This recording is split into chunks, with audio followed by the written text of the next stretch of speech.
இந்த மனிதனை பாருங்கள். வாழ்க்கை அவரை ஒரே நாளில் உருவாக்கவில்லை. ஒரு ஆண்டுக்கான சுமையை அவர் ஒரு நாளில் சுமக்கவில்லை.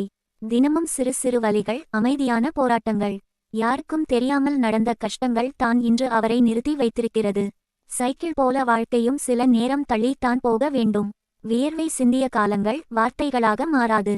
ஆனால் அதே வியர்வை தான் எதிர்காலத்தை எழுதுகிறது. இன்று சிரிப்பு இல்லையென்றாலும் நம்பிக்கை மட்டும் இருக்கிறது. அவமானம் அல்ல, அனுபவம் தான் இவரின் மூலதனம். வேகம் குறைந்தாலும் பாதை விட்டுவிடவில்லை. ஒரே நாளில் எல்லாம் கிடைக்காது என்பதற்கு இவரே சாட்சி. பொறுமை தான் வாழ்க்கையின் பெரிய பலம். கஷ்டம் தற்காலிகம், குணம் நிரந்தரம். இன்று தள்ளும் வாழ்க்கை நாளை தூக்கும்.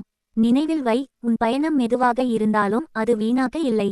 எங்களுடைய வீடியோவை முழுமையாக பார்த்ததற்கு நன்றி. நாளை கிறிஸ்துமஸ் 2 வீடியோ போடுவோம். 28ஆம் தேதி கேப்டன் நினைவு தினம் அன்றைக்கு ஒரு வீடியோ போடுவோம். தயவுசெய்து அனைத்து வீடியோவையும் பாருங்கள். நன்றி.